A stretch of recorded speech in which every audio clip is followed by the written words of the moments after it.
Bueno, buenas tardes a todas y a todos. Bienvenidos a La Enredadera, una tarde más. ¡Ole! ¡Qué felices estamos! Os doy la bienvenida y os presento un poquito La Enredadera, aunque aquí ya estamos como en familia, pero por si hay alguien que no lo conoce. Este es un espacio colectivo, autogestionado, que sostenemos con nuestro impulso, con nuestras iniciativas creativas de tener espacio de exposiciones, como veis aquí, ¿no? Por ejemplo, tenemos una exposición que se llama Puertas al Campo, donde unos compañeros de Zafra, del colectivo Maldita Cultura, pues han querido mostrar cómo nosotros, de alguna manera, cerramos nuestros espacios naturales con puertas y cómo se convierte en un escenario habitual, pero no deja de ser curioso, ¿no? Por otro lado, el espacio colectivo en el que hacemos presentaciones de libros, como la que tenemos hoy, Nietas de la Memoria, y ayer tuvimos un concierto y próximamente pues programaremos nuevas actividades. Nosotros nos sostenemos, aparte de tener unas cuotas económicas, de una manera autogestionada. No tenemos ningún tipo de subvención de ningún tipo de administración pública, por propia decisión y por propia convicción. ¡Claro! ¡Eso es! Me gusta que te guste. Y también tenemos el espacio de Ambigú, porque es un espacio donde compartimos el rato en el que luego podemos charlar y compartir pues lo que nos vienen a mostrar. En este caso pues ya os lo voy a presentar ahora, o cualquier cosa que queramos compartir aquí entre amigos y amigas en La Enredadera. Os doy la bienvenida, por tanto, y paso a presentar el libro Nietas de la Memoria. Esta es una iniciativa de estas cuatro, y alguna más, ¿no? De estas cuatro representantes, más sus otras 6 compañeras, ¿no? Isa, Carolina, María y Sara. Bueno, Sara es la mejor, ya lo sé, claro, que soy tu madre. Es su madre. Son periodistas y en un momento dado las periodistas Paramos en 2018 tomaron la iniciativa de escribir las historias de sus abuelas, que de alguna manera supongo que son las historias de nuestras abuelas, y de alguna manera nos invitan con esa trayectoria de esas vidas tan duras, ¿no? Abuelas que vivieron la guerra civil, la represión, mostrarnos cómo de alguna manera las que somos, y por eso estamos aquí, desde un periodismo además que busca contar y dar voz a quien no tiene voz o quien no ha tenido voz, desde un decidido feminismo, ¿verdad? Y una memoria que estamos perdiendo de alguna manera y que estamos, entiendo que vosotras también, obligados todos a conservar y a rememorar y a aprender de ella, pues en parte para no repetir, en parte para saber quiénes somos, de dónde venimos y a dónde vamos. Y ahora ya con esto, que yo creo que me he pasado de elevación, lo que quiero es dejaros con ellas. Isa es representante, bueno, es que le hace mucha publicidad porque es extremeña, y entonces pues yo también, hay una valenciana, una catalana, una burgalesa, una madrileña y una de más sitios, ¿no? Y es un poco también la muestra de que esta historia, esta memoria de las abuelas, pues transita por todo el territorio español, y hay pues una historia de sufrimiento, de superación, de coraje, de la que, bueno, pues que somos herederos y que no debemos olvidar, herederos y herederas. Entonces, bueno, Isa ha preparado un vídeo que es introductorio, lo vemos y ya ellas pues nos cuentan un poquito pues cómo se gesta el proyecto y cuál es el contenido de esta publicación. Muchísimas gracias por venir. Bienvenidas. Gracias. Y vamos a ver la tele un rato. ¿Quién viene ahora a la tele? Poco yo.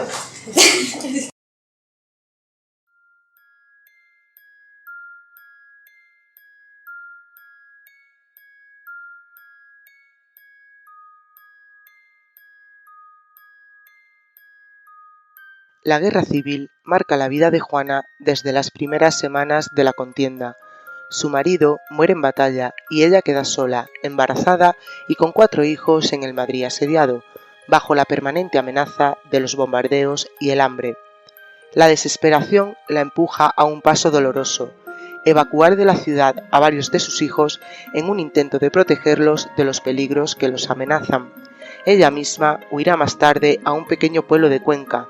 No obstante, ni la lejanía del frente ni el final de la guerra supondrán una tregua para su dolor, y la pérdida o desaparición de parte de sus hijos marcará su vida para siempre.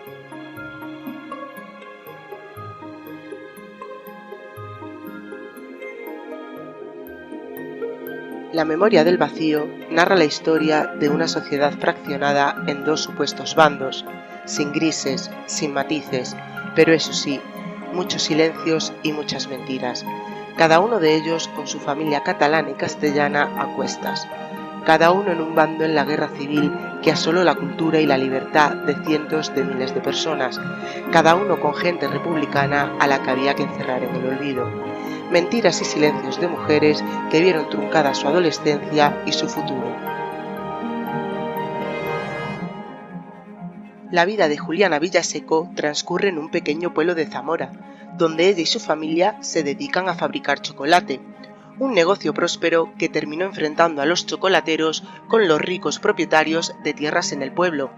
El contraste entre estos y la familia de Juliana, que gozaba ya de una incipiente vida burguesa y que ideológicamente se situaba en el bando republicano, terminó en catástrofe. Su vida cambiará para siempre el 19 de agosto de 1936. Curiosamente, Juliana Villaseco fallece en la madrugada de un 14 de abril de 1976, recién muerto el dictador. Su familia nunca la vio vestir otro color que no fuera el negro.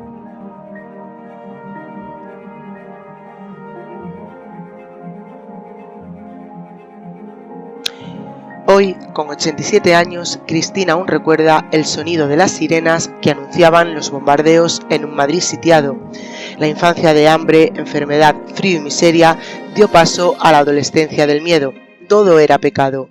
Aprisionadas en una atmósfera de represión, las jóvenes de los años 50 veían a los hombres con temor.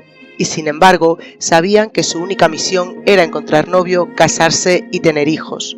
Cristina aún recuerda hoy cómo a ellas se les negaron todas las posibilidades de crecimiento personal, cómo fue despedida de su trabajo un día antes de su boda porque en muchas empresas las mujeres casadas no podían trabajar.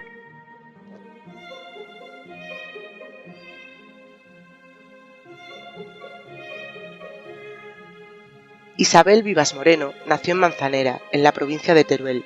De niña, al igual que sus hermanas, fue trasladada a Valencia para trabajar al servicio de familias acomodadas. Se casó con Nicolás Sánchez Hortelano, funcionario del Ayuntamiento de Albacete y secretario de la CNT.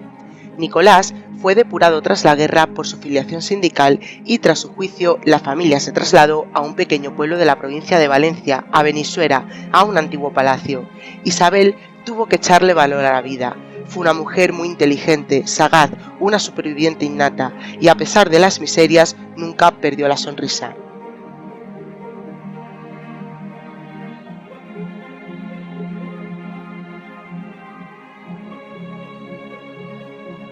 Coronada vivió la guerra civil siendo una niña, en Villafranca de los Barros, un pueblo de Badajoz. Ya desde muy pequeña pudo apreciar la crueldad con la que trataba este conflicto a las mujeres. En su memoria tenía grabadas historias de desgracia como la de la profesora Catalina, asesinada únicamente por su ideología. Pero Coronada también conoció a heroínas como su propia madre y su abuela, gracias a las cuales su padre no fue asesinado. O ella misma, que aprendió a leer y a escribir sin apenas ir al colegio y que trabajó desde niña para labrarse un futuro.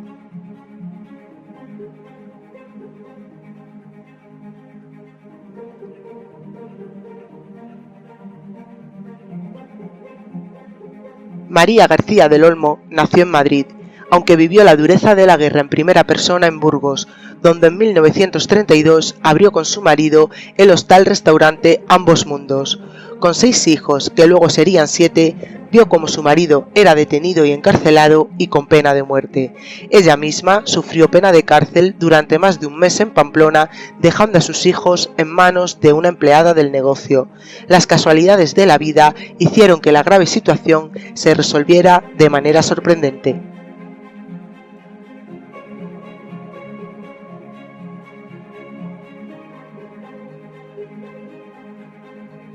Lorenza nació en 1915 en la localidad de Villarrabines, en León. Su madre murió cuando tenía 4 años.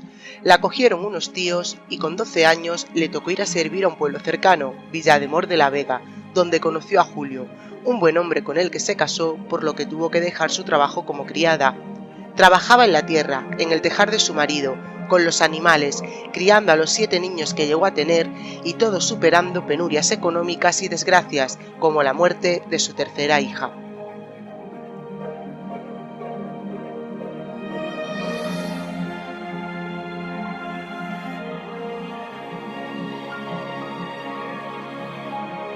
El inicio de la guerra encuentra a Lola con 11 años muy lejos de casa. Pronto se cortaron las comunicaciones y ya no recibió más cartas de su madre. A pesar de ello, ambas siguieron escribiendo esas misivas que nunca llegaron a su destino. Durante los 3 años que duró la guerra, Lola dejó su infancia traspasando 2 veces la frontera entre Francia y España como refugiada de guerra. Mientras, en casa, Mariano y Pepe, padre y hermano de Lola, fueron fusilados. Cuando Lola pudo volver a casa, no reconoció a su madre.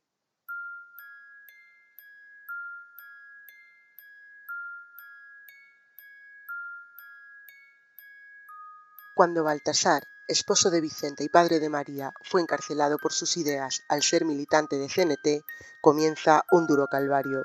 Enferma de tuberculosis en la prisión y Vicenta, viuda y enferma de glaucoma, tuvo que sacar adelante a sus 3 hijos en un Madrid bombardeado. Para ello, vende flores artesanales de papel en la puerta de iglesias y cementerios. Unas décadas después, María ha recompuesto la historia de su madre sentada en su sofá, con su nieta grabadora en mano.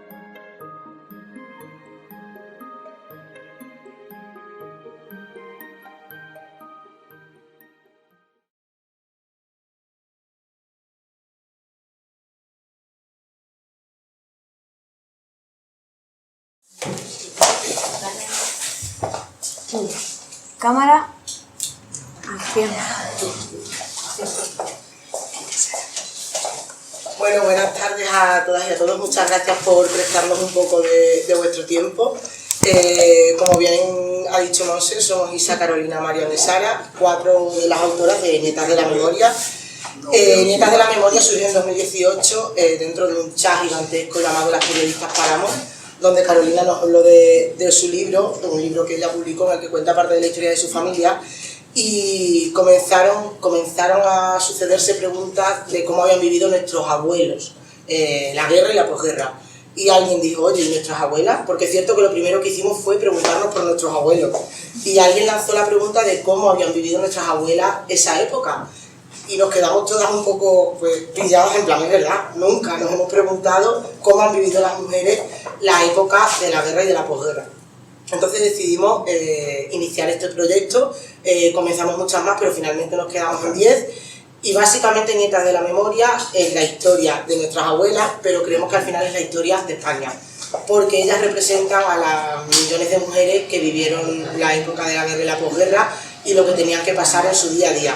En mi caso, Coronada, que como bien decían en el vídeo de Villafranca de los Barros, a 40 kilómetros de aquí, lo vive como una niña. Ella tiene 8 años cuando empieza la guerra y nos parecía muy interesante tener diferentes perspectivas, ya no solo geográficas, sino de puntos vitales distintos. Hay mujeres casadas, hay mujeres que están empezando a vivir la vida adulta y en este caso Coronada es una niña.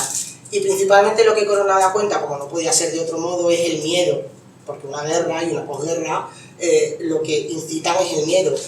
Pero además es el miedo a no poder vivir siendo tú, porque las mujeres básicamente eran personas de segunda. También una cosa que me marcó mucho, porque yo tuve la suerte de poder entrevistarla a ella en directo y sacar toda esa información, es que yo le pregunté, abuela, ¿tú qué hubieses querido ser? Y me dijo, no lo sé. No tenía pensamiento más allá de ser una ama de casa y de criar a su familia. Y me pareció, yo que he estudiado una carrera, desde muy pequeña sabía lo que quería ser, me pareció muy triste que ella ni siquiera hubiese tenido la ilusión de qué podía haber sido. No aceptó que su papel era la de ama de casa y no tenía más aspiraciones. Con lo cual, al final su historia es la de, como he dicho antes, la de muchísimas mujeres que solamente tenían un papel relegado al cuidado, nada más. Y además un cuidado poco reconocido, porque cuando los hombres iban a la guerra, quien se quedaba en casa manteniendo esas casas y esas familias eran las mujeres.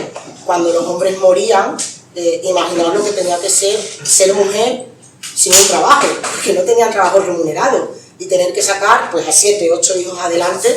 Muchas se veían obligadas a la prostitución, a la mendicidad, al robo, porque no tenían otra manera de salir adelante y la sociedad tampoco les daba otra alternativa. Entonces consideramos que Nietas de la Memoria era un ejercicio necesario, era un ejercicio de justicia, porque todas se merecen que sepamos cómo lo vivieron. Mi abuela me decía, pero ¿qué vas a contar de mí? Si mi vida ha sido muy normal, ¿no? Tu vida ha sido una vida de supervivencia, como la de muchas otras mujeres, y por eso merece ser contada, porque nadie os ha tenido en cuenta, nadie se ha preocupado de saber cómo estabais, qué necesitabais, simplemente erais las acompañantes de ello. Y entonces creemos que este libro representa realmente a todas nuestras abuelas. Seguro que si lo leéis o si lo habéis leído, o en algún momento alguna de las historias os ha llevado a vuestra propia historia personal. Si no lo habéis hecho, os invito a que investiguéis sobre vuestra historia para saber de dónde venís, qué hay en el pasado de vuestra familia, porque al final es lo que nos ha hecho estar hoy aquí. Esas mujeres, sin saberlo, ya muchas eran feministas, sin saberlo ni siquiera. Y empezaron una lucha que hoy tenemos que seguir luchando, pero no quiero dejar pasar por alto que es que ni siquiera podían abrir una cuenta del banco. Cuando se casaban tenían que dejar su trabajo, porque no estaba bien visto que una mujer casada trabajase. O sea, una serie de cosas que hoy, en la distancia, nos parecen increíbles, pero que sucedían en España ayer.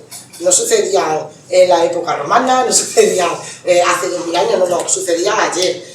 Entonces, creemos que este ejercicio no debe quedarse aquí, debe seguir haciéndose. Por eso tuvimos la idea de lanzar un blog dentro de nuestra página web nietasdelamemoria.com, donde animamos a todo el mundo a que nos envíe las historias de su familia para publicarlas, porque todas esas mujeres tienen el derecho de que se conozca lo que han vivido y por lo que han pasado.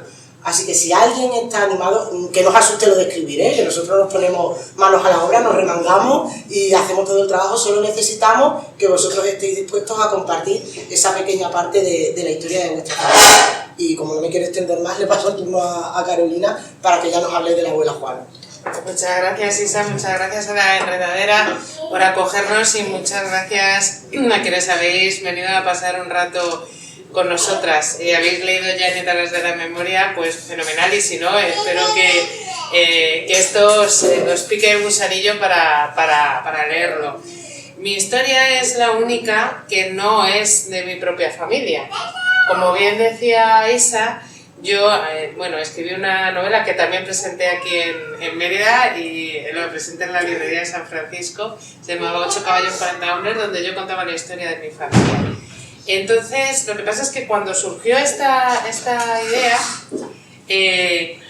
surgió también para mí la oportunidad de rescatar una historia que siempre había querido contar, y era la de la abuela Juana, la abuela de una de mis mejores amigas, Pilar Sebastián Calzada.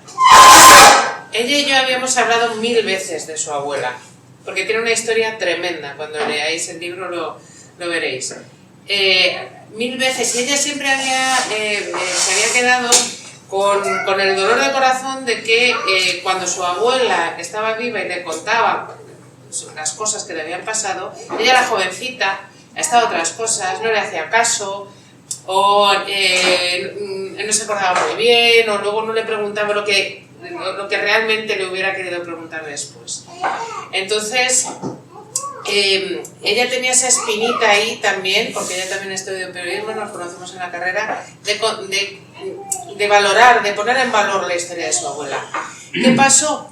Que cuando yo estaba escribiendo aquella novela, quise meterla como personaje, a la abuela Juana. Pero entonces fue su hijo, Fausto, el padre de mi amiga, el que no quiso que se contara esa historia. ¿Por qué no quiso? Pues en primer lugar porque a él, su misma madre, le había enseñado y le había machacado una y otra vez: cuidado, cuidado, no te signifiques, no te signifiques. Nuestra vida no le interesa a nadie, tú ten cuidado, tú... Entonces, eso se le había calado hasta el tuétano. Con lo cual, él tiene el discurso de: vamos a ver, no, yo no voy a contar, no vamos a contar la historia de nuestra familia, no le interesa a nadie. ¿Y qué va a decir la gente? No, y nos van a decir que si me estoy inventando cosas y que si eso no era así y tal. Le entró el pánico y no quiso contar nada. Las hijas se cabrearon todas, pero bueno, aquello no salió adelante. cuando las compañeras pusieron en marcha este proyecto, me volví a llamar a Pilar. Oye, mira, hay una segunda oportunidad, ¿qué te parece? Y ella dijo, sí, contra viento y marea, ahora vamos a hacerlo.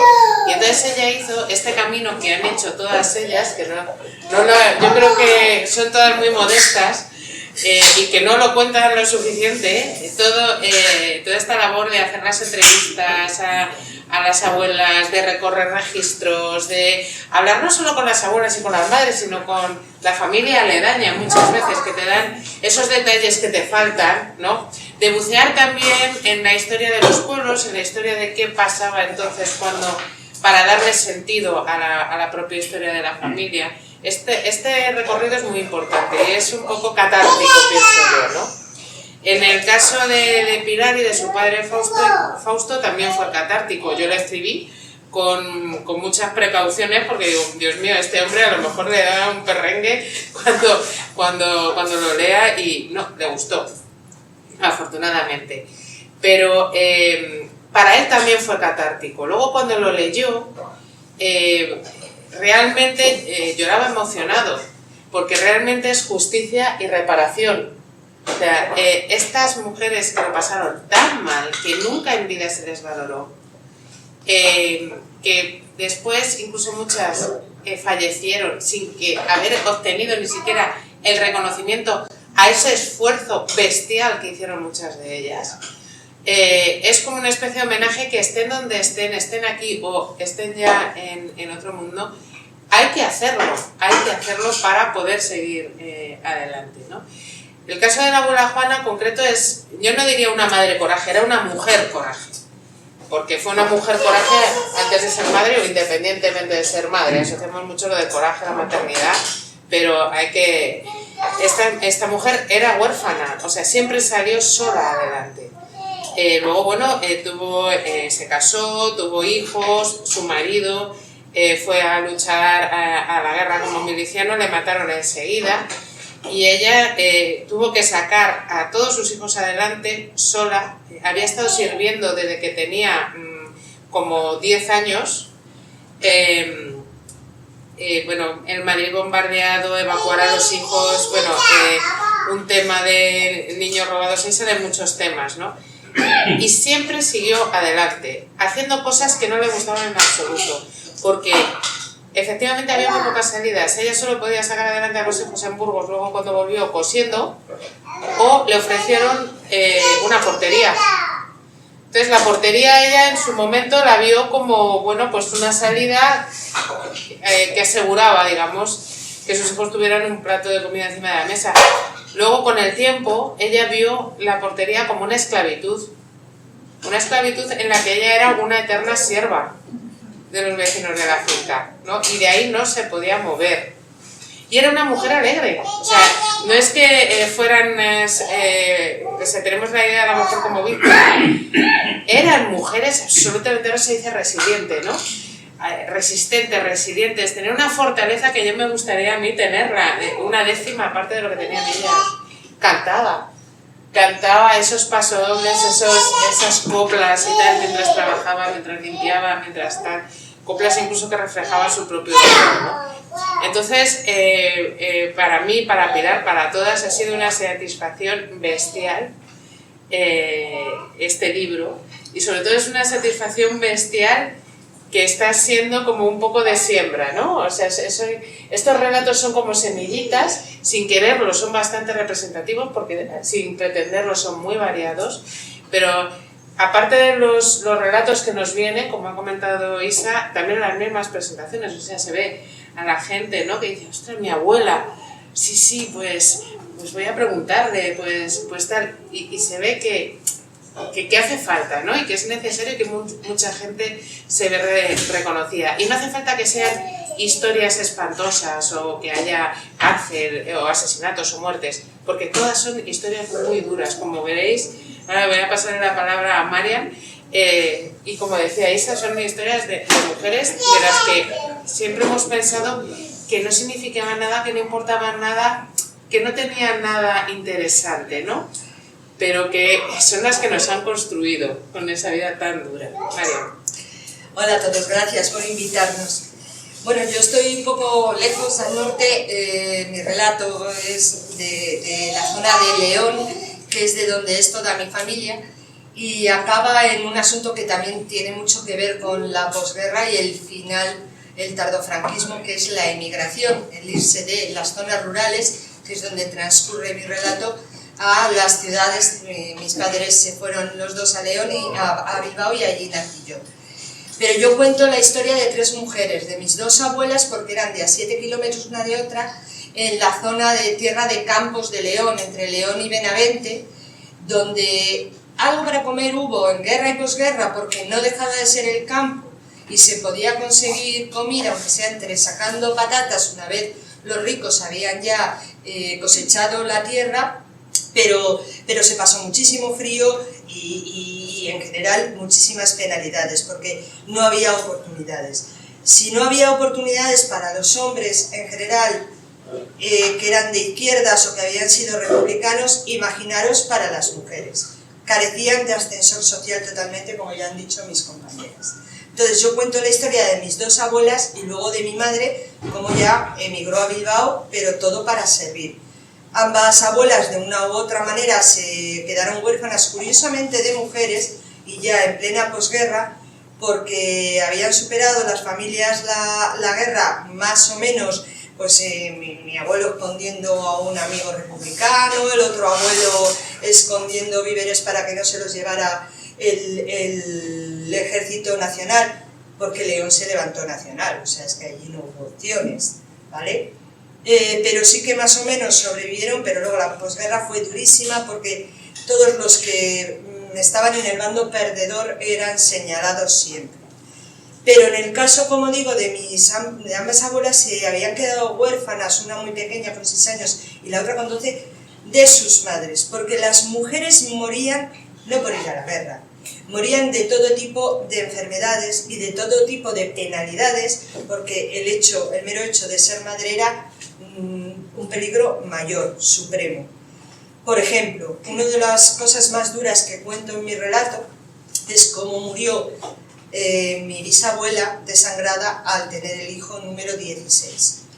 Es que ya la cosa era difícil de contener.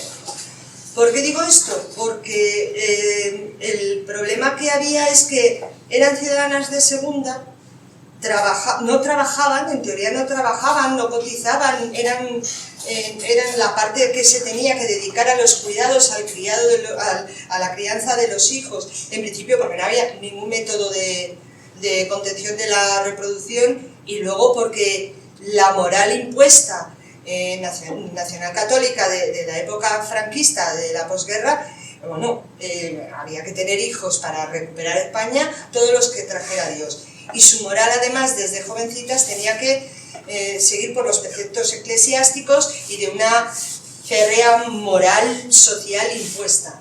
Entonces, todo era pecado. Si las violadas eran violadas para toda la vida, ser madre soltera era el peor de los pecados. Y luego pues había que tener todos los hijos que trajera Dios, aunque muchos se te murieran, porque la sanidad estaba como estaba y la muerte infantil por doquier. Y hay varios episodios en mi familia en ese sentido. La pobreza era tan extrema que ayudaban a sus maridos en el campo, en el negocio que tuvieran, eso lo cuento en el relato, cuidando los animales, cuidando 4, 5, 6, 7 hijos, y los hombres se dedicaban al campo o al negocio, pero lo de los hijos, que no se les viera en la calle con los hijos, que eso estaba mal visto. El cuidado de los hijos era exclusivo de las mujeres. Entonces, al final, para salir adelante, tenían que hacer cosas que estaban exactamente claras, que eran las que podían hacer las mujeres. Ora coser, ora servir y limpiar, o si les iba bien económicamente, cuidar su casa y su familia y ya. Pero acceder a unos estudios era prácticamente imposible, y acceder a otro tipo de cuestión laboral imposible también. Con lo cual, por ejemplo, mi madre acabó emigrando, pero para ir a servir y seguir siendo sirvienta, en este caso en Bilbao. Mi relato cuenta alguna cuestión relacionada con hechos realmente duros que ocurrían en aquella época. Un hermano de mi abuela pues lo intentaron fusilar en varias ocasiones. hay hechos muy duros, pero no son tan duros como las historias brutales de la abuela Juana o de cómo llegaron el ejército al pueblo de tu abuela y otros que se cuentan en el libro. Por eso yo, cuando estábamos en pleno debate de contar historias, les decía, es que la historia de mi familia no se murió nadie, consiguieron hacer así, decir a mí que no me mire Franco ni nadie, que me dejan en paz, y salieron adelante. Bueno, pues cuando me puse a hablar con mi madre, que sigue viva, y con mi tía Piedad, que es hermana de mi padre, con lo cual tenía un poco las cosas que no recordaba yo, que a mí mi abuelo desde niña, soy la primera nieta, me había empezado a contar y a contar y a contar, y entonces escondía y tu abuela tenía miedo y no sé qué, y mi madre decía, padre, que no le cuente nada a la niña, que es un pago barato. Yo iba por el pueblo cantando canciones de García y Galán, y decía mi madre, un día nos llevan presos, pero ya estábamos entrando en democracia, se murió Franco cuando yo tenía 9 años, pero todavía de pequeñita mi madre pasaba miedo y mis tías también. Entonces yo les decía, no sé si lo que voy a contar realmente es tan tremendo como las grandes historias que vais a contar vosotras, y cuando me puse, es tremendo cómo vivían, es tremendo las poquitas oportunidades que tenían, es tremendo que aunque estuvieran llenas de amor con sus parejas, tenían unas vidas asquerosas porque no podían hacer casi nada porque era pecado, no podían decidir nada solas. Y se cargaban de hijos y se cargaban de intenso trabajo desde primera hora de la mañana, preparando desayunos, comidas, hasta última hora de la noche, que eran las últimas que se acostaban. Y no hacían el trabajo de la familia, hacían los 4 o 5 trabajos que había a su alrededor. El del marido, el de un cuñado, el de la cuñada, cuidar a los 5 hijos, ir a lavar al río porque lo de la lavadora inexistente. Era durísima la vida de mis abuelas, fue dura la niñez de mi madre, y solo saliendo y yéndose a la gran ciudad, ella creyó que avanzaba. Sí, algo avanzó, pero sin un estudio, tuvo que ponerse a trabajar sirviendo, y solo casándose con mi padre se sintió libre. Pero fueron a comprar la lavadora juntos, y el que firmó era mi padre, porque ella no hubiera podido sola. Entonces es lo que cuento en mi relato, y lo único que me da rabia es que íbamos a sacar el libro, que eso también me apetece contarlo, y lo íbamos a presentar el 14 de marzo en el Ateneo de Madrid de 2020, y pasó lo que pasó el 14 de marzo de 2020 en el mundo en general, en España en particular. Y entonces empezaron a morir ancianos y ancianas, y nos entró a todas una angustia porque justo se nos había ocurrido una idea preciosa, en un año la estábamos sacando, y esto ya no se trataba de hacerse famosas ni ricas, sino que realmente no se ha contado la historia de las mujeres de este país, que calladitas, sin aparecer en ninguna parte, lo mantuvieron vivo, lo llenaron de hijos y de hijas, y lo sacaron ellas adelante. Bueno, pues se nos estaban muriendo a patadas todos y todas. Y es que es lo que hemos ido haciendo en todas las presentaciones, animar a que a través del blog cuenten la historia de la familia, porque sabemos que hay muchos huesos sin sacar de las cunetas y muchas historias que como se mueran no se van a saber, porque en todas está la palabra miedo, el tema de no te signifiques, cállate que no te oigan, no des oídos a sordos, como decía mi madre. Y claro, se ha quedado mucho sin saber, tanto, y es lo último que digo, y paso la palabra a mi compañera Sara. Yo tengo un hijo de 20 años que ha prestado, porque no tiene muchos posibles, han prestado el libro a sus amigas y amigos y han flipado. Han pasado por toda una ESO y por todo un bachiller y dicen, ¿y esto cuándo ha pasado en España? Antes de ayer, hijo, que estás leyendo la vida de tu abuela. Y no lo saben, nuestros jóvenes no lo saben. De 40 años para abajo la gente no tiene ni idea de lo que ha pasado aquí, porque el relato ha desaparecido. En los libros de historia casi nunca se llega a el temario a dar, y está al final un poco guerra civil, un poco democracia, pero no se llega porque es al final del curso.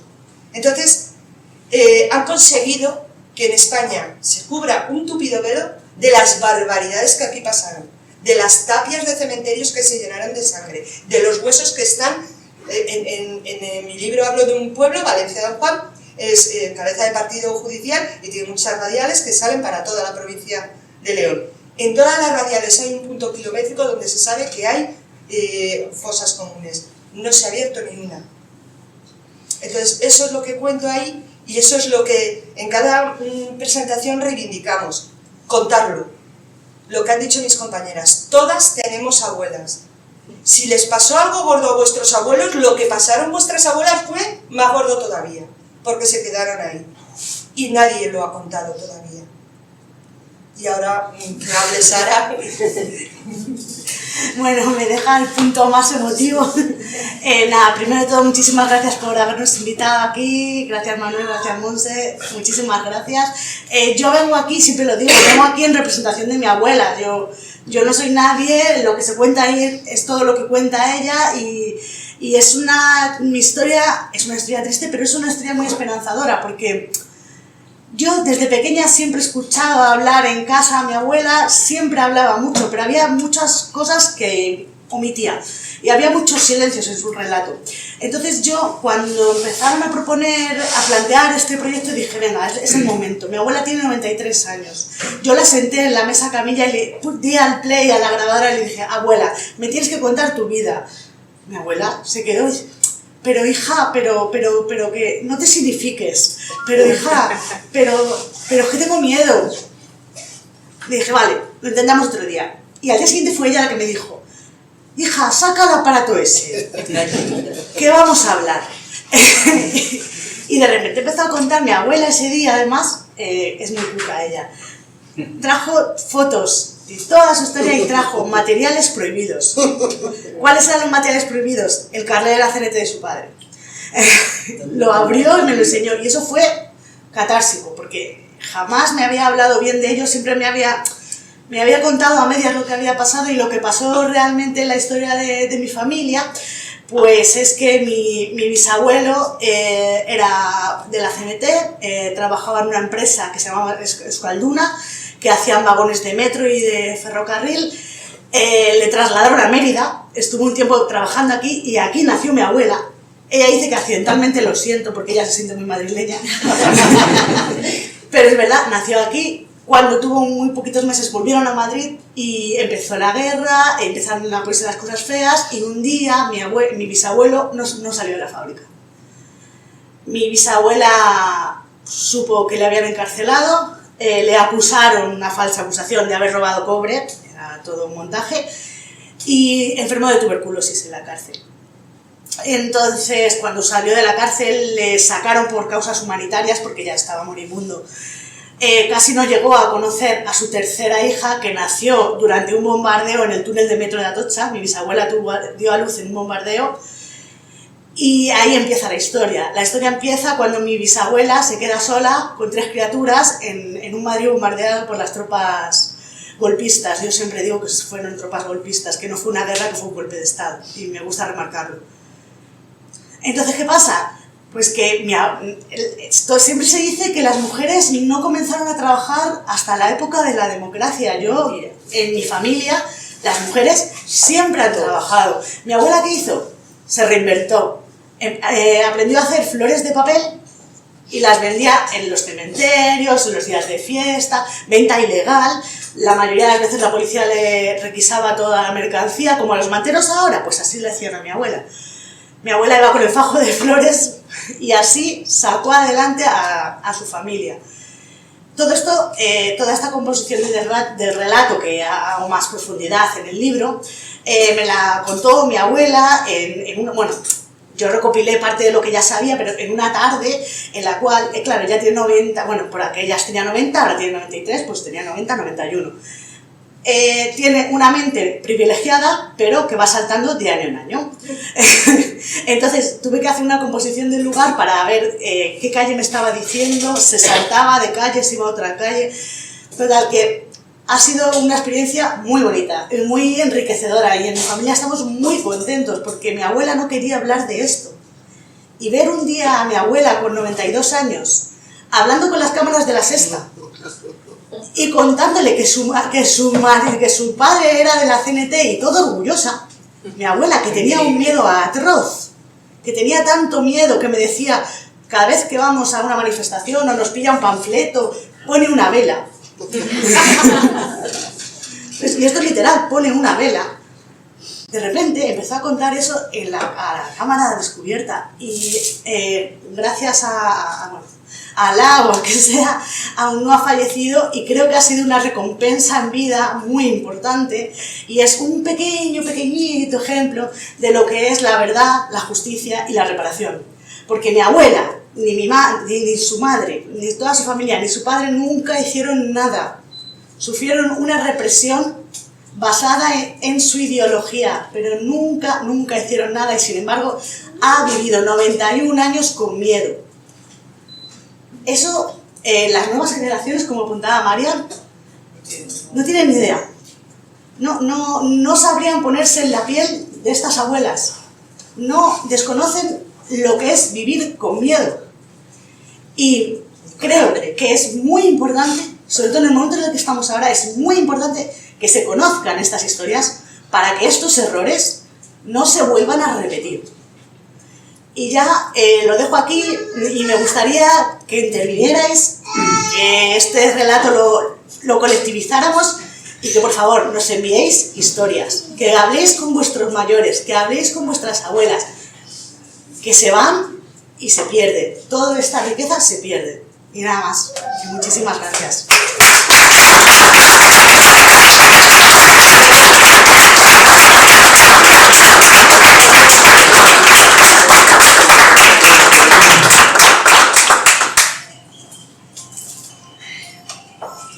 Podemos responder lo que queráis, ¿eh? De Y verdad, como nos sin problema. autogestionamos, pues autogestionar las preguntas o los comentarios o...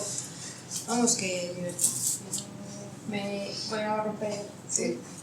Voy a preguntarle a Marian porque ha hecho un comentario muy interesante sobre su hijo, ¿no? De 20 años que había compartido y que no tenía ni idea, pero ¿cuál era su reacción de sus amigos? ¿Cuál era su reacción? O sea, ¿cómo recibían esa... que no nos hemos enterado de nada, pero... Yo comentaba, ¿no? A ver, mi hijo ha comentado un poco porque, como está de exámenes, él solo ha leído mi relato, por decir. ¡Qué mal! Sí, es que... Vale, pero ha flipado, porque, claro, conoce a su abuela porque está viva y conoce a la tía Piedad, que es la hija de mi otra abuela. Entonces, él conoce León, conoce la zona que le lleva en verano y tal, y es en plan, ostras, ¿sabes? Pero mi hijo habla poco. Pero sus amigas me envían WhatsApp y me dicen, ¡oh, tía, qué bonito! Pues tengo que yo preguntar a mi bisabuela porque algo me han dicho a mí, porque mi abuela... Y te empiezan a contar que son de no sé dónde y algo han oído y tal. Y así un poco todas, como 3 o 4. Fuimos a una presentación en Vallecas y había 2 chavalitas muy jóvenes de la edad de esta edad, de 20 y tal, que venían de Inglaterra o de Irlanda, y es que su madre era española y se iban a poner a investigar porque algo habían oído y tal. Entonces, creemos que habría que conseguir que nos hicieran una serie en Netflix, porque entonces lo verían todos ellos. De verdad, es que es lo que hace falta, porque encima es que este libro se está vendiendo bien, la gente lo lee y demás, pero tampoco audiovisualmente. Quizá periodísticamente sí, pero en este país se lee poco periódico y poco tal. No se ha contado realmente. Sí, historias de mujeres que han sido, que han destacado, pues la Pasionaria, Clara Campoamor, 13 Rosas. Sí, las 13 Rosas. Yo recuerdo que fui y entrevisté a todas las actrices, yo entonces trabajaba en eso, de las, ¿cómo se llama? La que era Ana Belén, no me sale ahora el título de la película. Las libertarias y tal. Como mujeres que habían hecho cosas extraordinarias o se habían atrevido a coger un fusil o tal. Pero es que las cosas extraordinarias que hacían el resto de mujeres no se saben. Y ahora, cuando lo piensas, dices, parece imposible que pudieran vivir así. Entonces, yo noto que la gente joven se sorprende muchísimo porque algo han oído, pero les suena tan lejano como cuando les están hablando de cómo se formó España a cuenta de los Reyes Católicos. Les suena historia lejana. No son conscientes que hace 80 años estaba pasando. Hace 80 años no existía ni el teléfono y ellos están todo el día ahora mirando un móvil. Entonces, yo creo que habría que buscar la forma y manera de conseguir primero que estuviera en los libros de texto y luego que hubiera más, no sé, material audiovisual del que ellos consumen, no sé si hacer un tweet histórico, hay que darle una vuelta porque utilizan otros canales para informarse y si se lo metes por los ojos y consigues que lleguen a ello, les encanta, porque les están hablando de la historia de su pueblo, que todos van a un pueblo, o todos tienen un pueblo. Sí, que no les resulta del todo ajeno, aunque lo ven como muy lejano y no tienen el Así contacto es. directo con esa historia, pero algún referente tienen, ¿no? Que enseguida Claro. les dice, hoy voy a preguntar o algo he oído, pero está ahí como oculto, ¿no? En la historia interna. Y ya no solo a nivel novela, creo, y estarán de acuerdo conmigo mis compañeras, que a nivel periodístico deberíamos hacer un ejercicio. Ahora mismo, mientras hablaba Sara, se me había ocurrido que en mi relato cuento cómo una de mis abuelas sirvió para el médico del pueblo y el médico del pueblo se le murieron 3 hijos y cuando estaban enfermos 3 hijos de mi abuela le decían, Lorenza, te quedas sin los 3 hijos como yo me quedé sin tan pancho. Pero es que a ella la vendía gratis porque había trabajado para él y había atendido a sus hijos. Pero si no, se pagaba el médico con una gallina, con un quintal de cebada, con lo que fuera. No había sanidad pública. Y estamos ahora en un momento en el que sabemos que la sanidad pública, según por regiones y demás, se la están cargando. La están privatizando más escondida o menos escondidamente. Cuando la mortalidad infantil en este país hace apenas 40 años era brutal. La mortalidad, como he dicho, de las mujeres por el mero hecho de tener no enfermedades, sino procesos biológicos femeninos propios, era brutal. Y a este paso, al final, como sigamos dejando que se cargue nuestra sanidad, por ejemplo, vamos a acabar que se muera la gente a la puerta de los centros sanitarios porque están cerrados o lo que sea. Claro. Entonces, esto es lo que habría que contarles a nuestros jóvenes. Chicos, dejad de mirar el móvil, que es que os vamos a dejar un futuro asqueroso como ya fue nuestro pasado, o que se le puede llegar a parecer. No sabemos cómo, no inducirles miedo, porque no queremos inducirles miedo, queremos inducirles la capacidad de luchar por lo que hemos conseguido, por derechos, libertades, servicios y una organización social en igualdad y con igualdad de oportunidades. Y eso es lo que pretendemos con este libro, con el blog y dando la vuelta por España. Claro, es que si no Si alguien sabes, conoce a alguien de Netflix, por favor. si no sabes de dónde vienes, no sabes dónde estás. Claro. Y las cosas de las que no se habla parece que no existieron. No, y aparte que cuando no sabes que eso ha significado una lucha no le das valor. Claro, Para ti ya viene dado. claro, no valoras los derechos que tienes si no sabes lo que ha costado conseguirlos. Eso es. Y si no sabes eso, tampoco eres consciente de lo fácil que es perder esos derechos. No, y que los derechos que se consiguen hay que pelear siempre porque se Por mantienen. mantenerlos, efectivamente. Sí, mira cómo están en Estados Unidos, con las chicas. Bueno, ¿alguien quiere preguntar algo más? Venga, antes, venid. Hay una cosa que me llama la atención, es que estáis hablando siempre de la historia en ese momento, de ese contexto histórico, pero no estáis hablando de la herencia que nos dejan esas abuelas a nosotros a día de hoy en nuestra educación.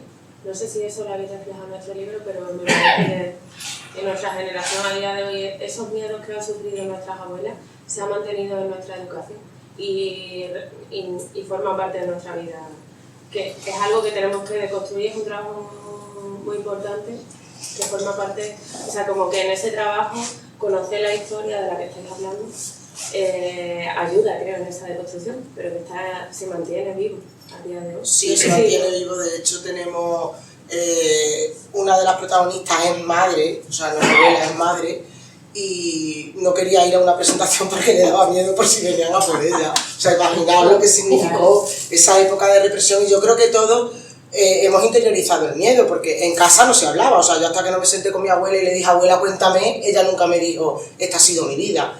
Entonces yo creo que, aunque no explícitamente hablamos de la herencia que nos han dejado, si tú lees ese relato entiendes perfectamente la herencia que tenemos. Porque todas tenían miedo, bueno, ellos también, pero en este caso como hablamos de las abuelas, todas tenían miedo a hablar por las repercusiones que eso podía tener, y eso se ha ido trasladando en el tiempo, como comentaba además antes Carol, que es que ni siquiera el hijo de la abuela Juana quería contar lo que había pasado por el miedo que a él le habían impregnado, ¿no? Y es cierto que todos en nuestra familia, pues a veces cuando preguntas, notas que cuesta, que, ¿sabes? Que se habla y cuesta a pesar de que estamos en 2022.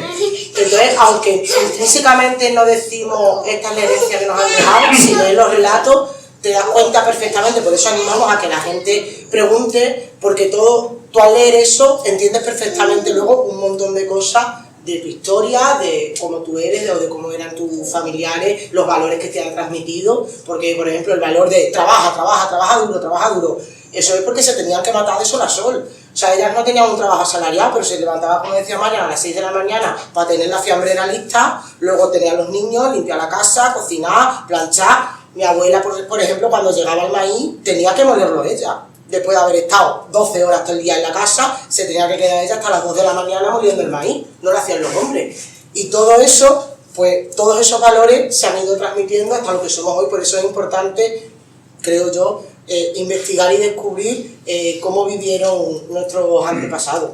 Pero también no solo a nivel político, digamos, no, sino también, por supuesto, y lo habéis comentado, toda esa represión que sufrieron en la sociedad. En la sociedad en general, o sea, venía de antes, o sea, era histórica, vamos, ancestral casi, pero vamos, se implantó durante los 40 años del franquismo, mientras otras sociedades iban avanzando, aquí no. Aquí se quedó estático, y toda esta represión moral de decir, todo es pecado, todo. Y lo que te pase va a ser culpa tuya, o sea, eso lo estamos viendo. O sea, lo estamos viendo incluso ahora. Todo ese miedo de si sales a la calle, si vas de noche, si vuelves, si te atacan, si no sé qué, algo habrá hecho. Claro. ¿Sabes? Porque la que tiene que tener cuidado eres tú. Eres tú, claro, eres tú. Ellos no. Ellos, los violadores de la guerra, los soldados que se querían hacer, era lo natural. Claro. Ellas eran las que tenían que cuidarse, hacerse respetar, etcétera, ¿no? Entonces todo eso, quiera que no, ese pozo está muy reciente. A lo mejor en otras sociedades lo tienen un poquito más lejano, ¿no? Y han evolucionado de otra manera. Pero es que tú fíjate, mi abuela, cuando mi abuelo quería conquistarla, sí, quería acercarse a hablar con ella, y ella lo primero que dijo es, ¿y este guarro quién es? Sí, o sea, y solo quería saludarla, sí, pero era como, es que me van a ver en un lugar público hablando con un hombre que no es de mi familia. Sí. Esa represión es brutal, mentalmente es una carga muy pesada. Y es además separar la sociedad en dos mundos opuestos, ¿no? Que ahora le dicen que si las feministas estamos culpabilizando a los hombres, perdón, la culpabilización de los hombres ha sido durante 40 años de franquismo decirle a las mujeres, cásate porque si no, a la que te arrimes a uno lo único que va a querer es deshonrarte, follarte, hacerte un hijo y luego dejarte tirada. Sí. Eso es lo que piensan todos los hombres. Sí. Por lo menos eso era lo que me decía a mí mi madre. Todos los hombres son iguales de guarros. O sea, que pilla a uno y cásate. O sea, sí. O sea, esa era la mentalidad. O sea, si eso no era culpabilizar a los hombres, pues, dígame tú. Y esa represión, hemos vivido esa represión y luego el otro lado. Porque claro, luego cuando llegó la democracia, si os acordáis, de repente de destape, ole, ¿sabes? Pero el destape, ole, y la liberación que era, ¿qué suponía en realidad? Que ellos se lo pasaban pipa. Claro, y que tú estabas a disposición, ¿no? Entonces, en realidad no hemos tenido, digamos, una sexualidad sana las mujeres durante, ya no digo 40 años, sino 60 años. Joder, y eso debe pesar, digo, ¿no? Pero ya no ¿Estás solo... pidiendo ahí una palabra? Sí. Bueno, era solo responderle a ella. Ya no es solo una cuestión de sexualidad. ¿Tú qué has estudiado? Uy, veterinaria. Veterinaria. Veterinaria. Bueno, ciencias. ¿La chiquita joven que hay al lado? ¿Yo? Sí. Joven. Biología. Bien. Bien. ¿Cuántas mujeres conocéis que estudian informática, matemáticas, este tipo de cosas. Bueno, cada vez más. Cada vez más no. Que yo no soy, Tenemos los datos. no soy tan joven y yo soy ingeniero técnico topógrafo y tengo muchas compañeras que son ingenieros industriales. Bravo. Yo creo que hay muchas ya, ¿no? No, Pero somos minorías, sí es verdad que somos minorías, ¿no? Ha retrocedido en los últimos 20 años. Se metía, procuraban estudiar carreras de ciencias en los 80 y principios de los 90 más mujeres y ha bajado un 30% porque Carolina y yo hemos tenido que hacer esa información recientemente en el día de la... Y ha bajado el porcentaje, en las últimas dos décadas ha bajado un 30%. No, un 30 no, un 30 no, estaba en el 30 y luego se puso en el 20 y poco o algo así. No, ha bajado más, bueno, luego miro el reportaje. El caso es que yo tengo una hija de 16 años, un niño de 20 y la chica nos cuenta, a mi marido y a mí que está ahí atrás, cómo se está retrocediendo en esta mentalidad. Así es. A sus edades. O sea, ella víctima constante, porque en casa se hablan estos temas y se tratan. Hemos tenido abuelos por las dos partes que, bueno, yo me he emocionado con los relatos porque siempre tienes ahí algo que pues cuéntanoslo, ¿eh?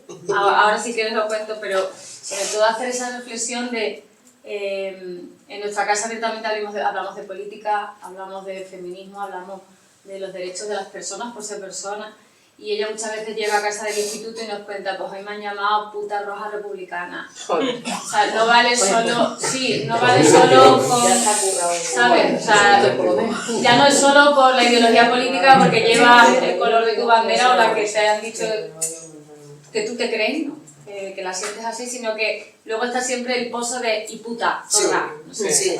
Y es como, a mí personalmente como madre y como mujer, pues me alegra ver que ella tiene capacidad de reacción porque dice, bueno, sí, bueno, es que me da igual, o sea, pues sí, pues tienes razón, pues soy roja y republicana y no tengo ningún problema en reconocerlo, no me duele, no me afecta.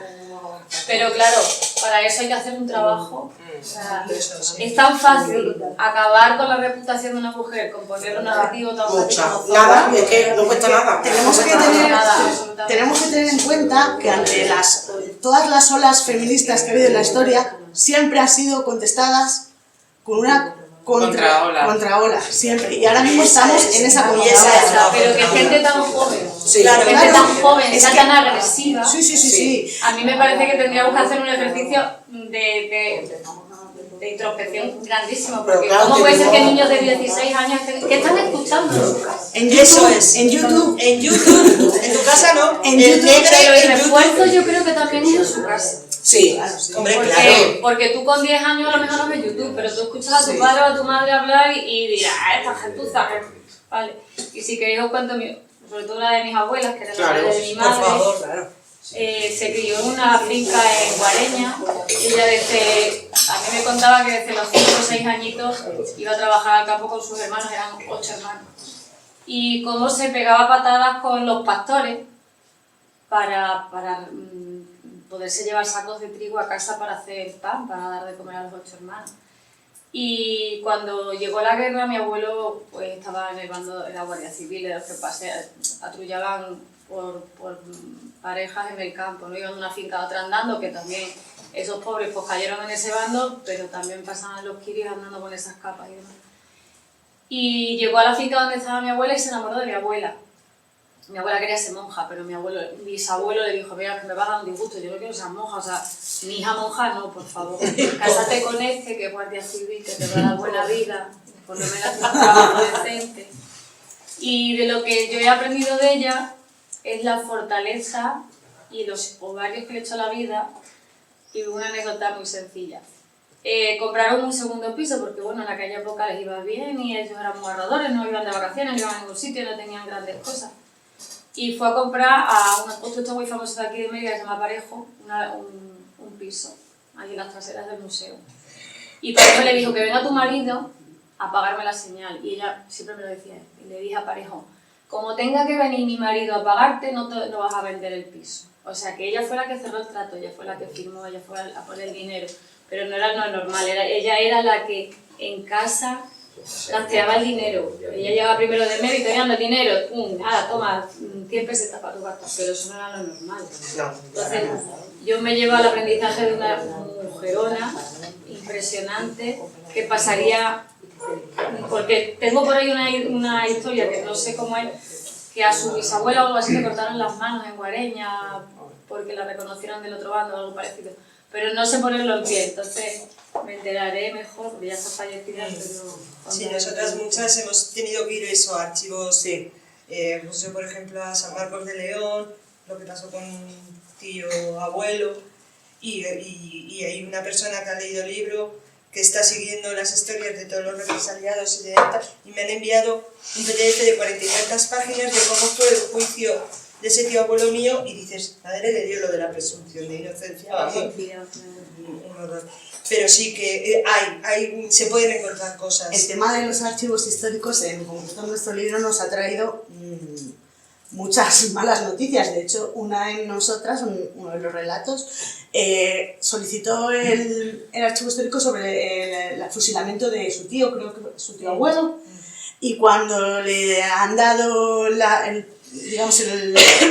parte de información, se ha enterado que estaba enterrado en otro sitio. Llevan honrando su tumba vacía. Sí, fue fusilado en un pelotón de fusilamiento y le depositaron y les engañaron, les dijeron que estaba ahí y nunca ha estado ahí. Y luego poco que se había hablado de los campos de concentración en España, pues hubo muchísimos campos de concentración y además, no sé si lo habían aprendido los alemanes o cómo, el caso es que los republicanos que cazaban, porque eso era una caza, en León, por ejemplo, los mandaban a Teruel, los catalanes acababan en León y así, y hay muy poco escrito sobre eso. Fue al mismo tiempo de la Segunda Guerra Mundial, o sea que a lo mejor los nazis aprendieron de los de aquí. También puede ser, sí. Creo que experimentaron aquí. Sí. Igual que experimentaron aquí en los bombardeos masivos sobre poblaciones con población civil, la Legión Cóndor, etcétera, para luego lo que pusieron en marcha. Pero se trataba eso de apartarlos de su tierra. Entonces, en el que hubo en mi pueblo, Valencia de Don Juan, las mujeres republicanas y tal, medio escondidas y demás, a través de la bahía les llevaban alimentos y demás porque entendían que el suyo podía estar en a saber qué provincia, y entendían que a lo mejor había una buena mujer, una buena hermana, una buena hija que pudiera estar ayudándole, y había una solidaridad femenina sin que hubiera red alguna, no había Telegram ni WhatsApp ni nada, y era todo casi una conciencia colectiva, pero que todo era con cuchu, y con mucho En miedo. el caso de tu hija que cuenta, es el ejemplo perfecto de por qué se necesita saber de dónde venimos, porque Claro. ella necesita saber que lo que hoy tiene, alguien lo ha luchado y ella lo tiene que mantener, y que siempre hay gente que quiere tomar el derecho del otro, los derechos conseguidos, entonces que no es algo nuevo, que esto no es algo que se haya inventado ahora. Entonces, si ella sabe que ya hay generaciones atrás que han tenido que luchar por conseguir ciertos derechos, seguramente ella también se sienta como más obligada a tener que defender esos derechos hoy en día, porque claro, cuando tú vas al banco y sacas dinero y te parece lo más normal y tu abuela te dice, no, es que yo necesitaba el permiso de mi marido, a ti se te abre la mandíbula, porque a mí, yo no concibo hoy que necesite a mi marido para comprar un piso, para comprar un coche, para pedir un crédito, para sacar dinero de mi nómina. Es que no disponían del dinero de su nómina, es que esto es muy fuerte. Ingresaban el dinero en una cuenta y papá o marido tenía que autorizar que usasen el dinero que habían ganado. Entonces yo creo que eso es muy importante saberlo para poder valorar lo que hoy tenemos y en consecuencia defenderlo. Pero lo de las nuevas generaciones es terrible. Sí, no, es que además es que hay, o sea, la contraola es muy fuerte, bestial, claro. Es bestial, pero contra el feminismo, contra los derechos, contra todo, no es solo aquí, claro, porque fijaos en Estados Unidos, ya esto antes, o sea, desde Trump, Steve Bannon, todo esto, y precisamente son tan listos que van por las redes sociales, van por precisamente estos medios donde nosotros no estamos, pero los chavales sí. Pero eso se corrige con la educación. Claro, en hacer pensamiento crítico. Eso es. Con que consigan porque yo tener consumo esa postura redes social. Yo tengo 33 años. Entonces, pero saber que eso que te están vendiendo es una moto. Sí. Solo puedes saber que eso que te están vendiendo Si es una moto formado. si tú estás formado, si tienes esa formación y sabes realmente lo que pasó. Si nadie te cuenta, si como decíamos, en la escuela nunca se ha contado de una manera superficial o que no te cuenta la chicha de lo que pasó. O sea, claro, te pueden vender cualquier movida, te pueden... Y encima con ese rollo de, no, es que te están mintiendo, es que tal, es que en realidad la verdad es esta, te voy a contar lo que los medios nunca te contarán. No, este rollo. Lo que no quieren que sepas. Lo que no quieren que sepas. Es que el rato de la compañera sobre que la guerra civil, bueno, que nos podríamos liar aquí a hablar de muchas cosas, ¿no?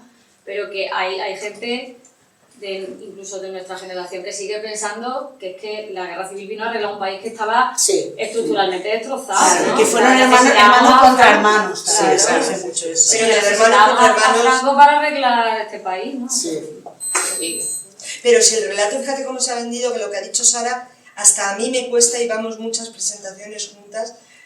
Ya digo lo de León se levantó nacional, ¿vale?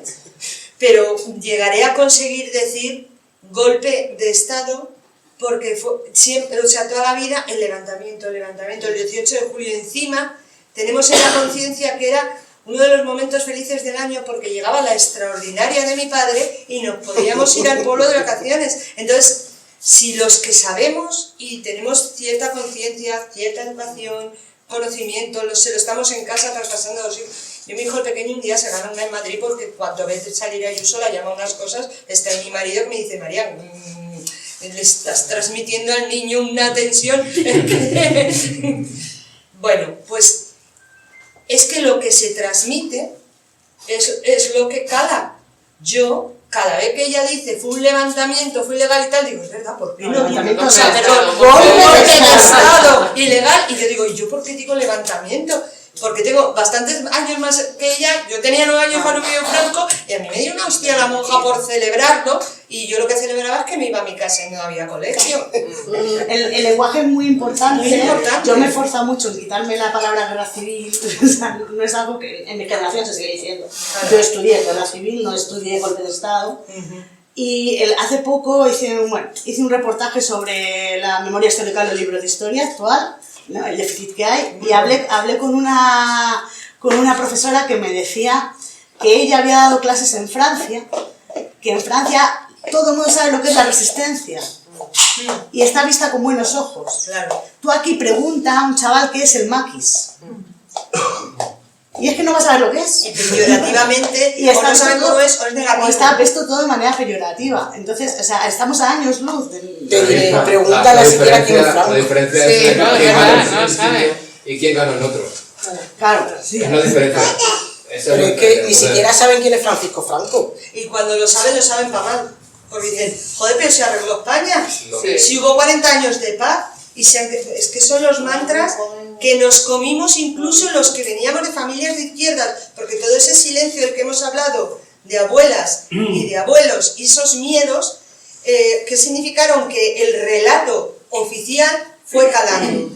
Y si caló en mí y en los 80 me puse el pelo de punta, me lo quité, y incluso pude fumar algún porro, no me pasaba más allá. A mí me venía un tío a tocar y yo digo,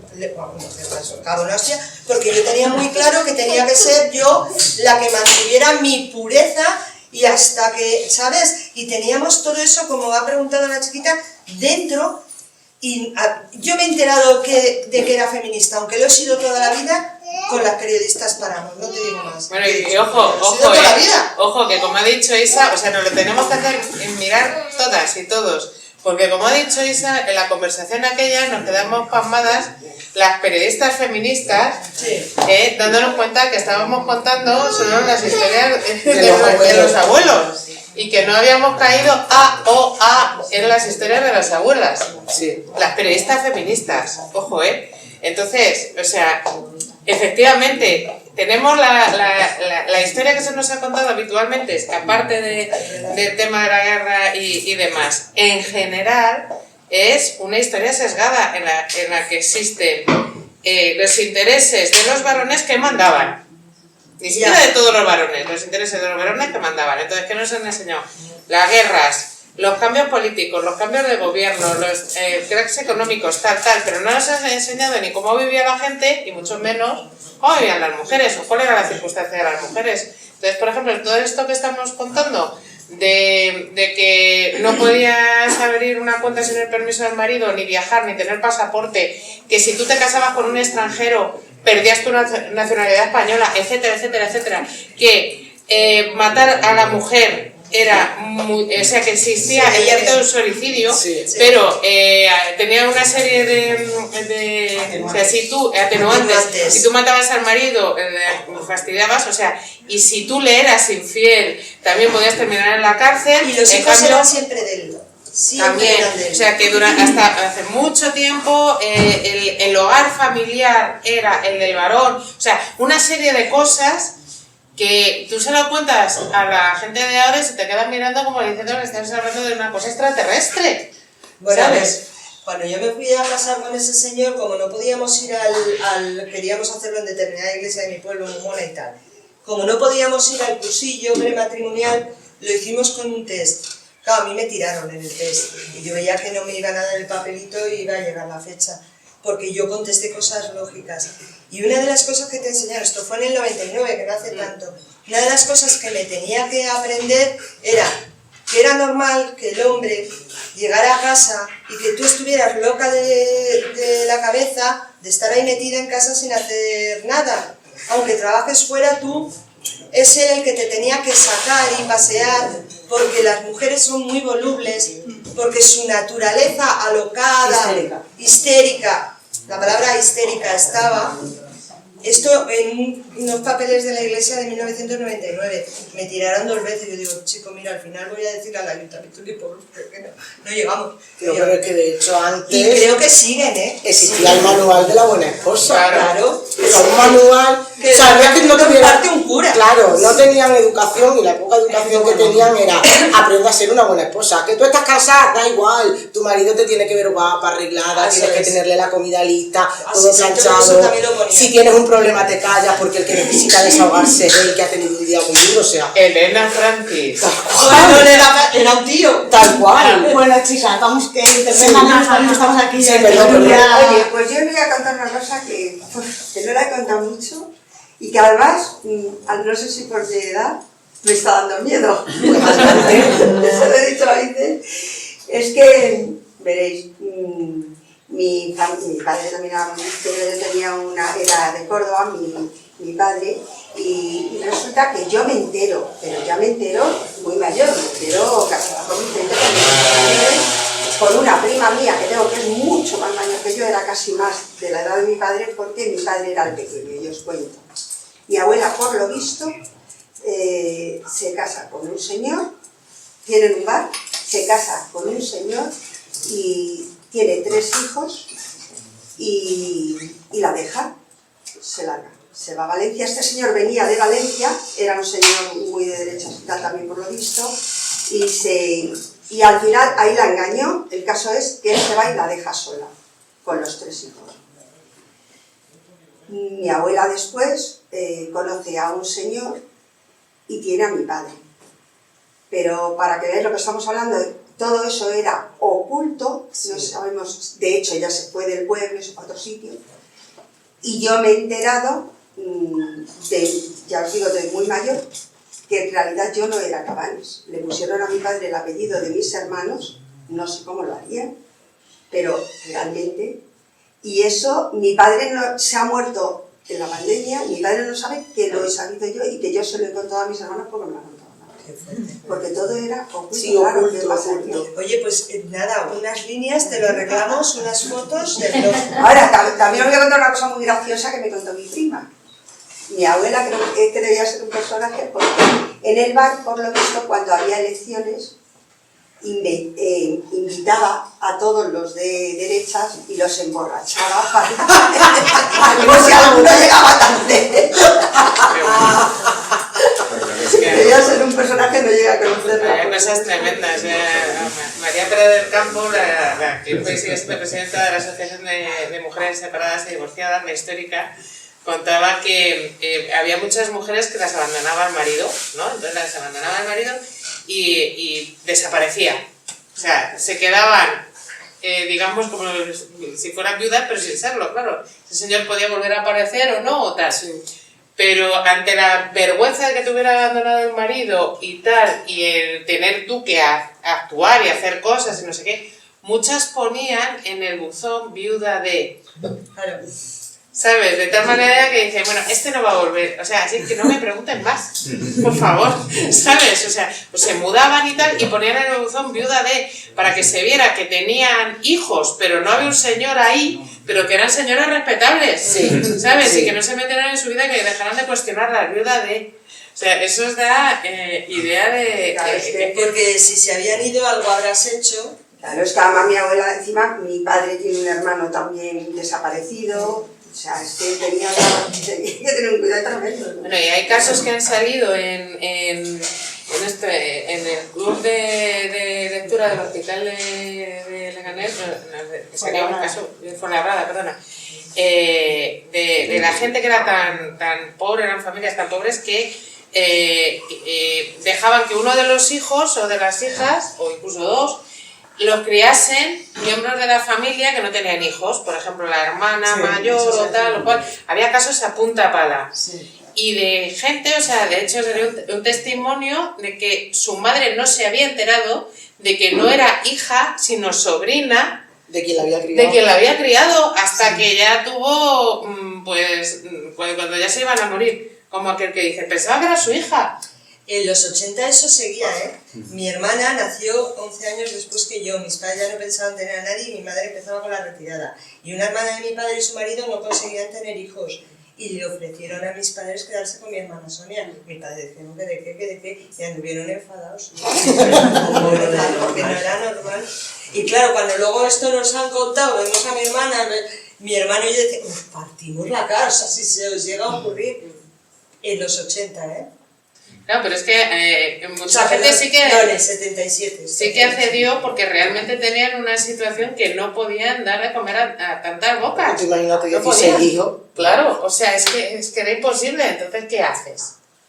¿Qué haces? O sea, crear situaciones... Pues antes de que se muera el niño, efectivamente que lo coloco, que lo cuide la prima Paqui y el primo Manolo, que tienen posibles y que no tal. Y luego eso, las cosas se tapaban, no se hablaba, o sea, se te daba gusto. Bueno, también se tenían hijas para que acabaran cuidando de los padres, ¿no? sí, o sea, sí, no te vas a casar porque tienes que cuidar de nosotros, no sé qué prefiero, si susto o muerte, ¿no? Quedarme viuda, quedarme soltera, sí. O la coletilla de no trabaja, ¿no? Sí, cuenta. Le estoy comentando aquí, digo, no sé si procede o no, pero en realidad estoy escuchando siempre hablar muy del pasado. Y esta mañana, en un grupo de WhatsApp de escalada, he recibido una imagen que pone: el no de las mujeres proviene del latín ruégame un poquito. Y es aquí la imagen de esta mañana, por la mañana temprano, y bueno, estáis hablando muy del pasado y parece alucinante recibir en un grupo de WhatsApp de escalada. No, sí que tú estás más presente. Está más presente. Por lo que decía... Lo hemos dicho antes. Y es esa, o sea, no sé si proviene de mil cosas que no se puede... No sé. El machismo ha sido histórico, quiero decir. ¿Cuándo empezó el machismo? ¿Cuándo empezó la mujer a ser...? Sí. Todo lo que estamos diciendo... enviada por un hombre. Claro, por supuesto. Todo lo que estamos diciendo de que se obligaba a la mujer... ¿Tu destino cuál es? Casarte y tener hijos, pero ser absolutamente irreprochable, respetable, según unos parámetros prácticamente inalcanzables, de modo y manera que estés permanentemente en tensión toda tu puñetera vida, ¿no? Entonces, ¿esto qué generaba? Generaba, y es cierto, mucho fingimiento, porque a ti lo que te enseñaban desde pequeñita es que tenías que ser buena, dócil, guapa, no sé qué, no sé cuántos, para pescar un marido. Para pescar un marido y para que nadie hablase mal de ti. Sí, y lo que... Entonces todo ese fingimiento que luego seguía, porque tú eras una persona normal, pero tenías que fingir que eras pía y que ibas a la iglesia. Tenías que fingir que no te apetecía, yo vino no, porque no. A lo mejor lo estabas deseando, pero una señora de bien no debe beber vino. Todo ese fingimiento que ha hecho, pues las propias mujeres reconocíamos que eso no era la realidad. Que la mujer, cuando dice que no, es por hacerse respetar y siempre te va a decir que no, pero en el fondo... Que si tú insistes, cae. Si tú insistes, cae. Claro, porque es que ella tiene que decir que no, porque si no, no se hace respetar. Pero tú tienes que insistir y tienes que ponerte pesado y tienes que ponerte violento para que caiga. O sea, esa era la mentalidad. Y sigue hoy en día. Y sigue hoy en día. Claro. Y por eso es lo de... insistir con lo del solo sí es sí, etcétera, ¿no? Y por eso es lo de, cuando, ¿cómo era? El no de las mujeres, Viene el latín, ruégame, por favor. Un poquito. Pues eso, es eso, es que es eso. Y entonces, ¿qué pasa? Pues que hay, digamos que ante todo vamos a ser seres humanos, ¿vale?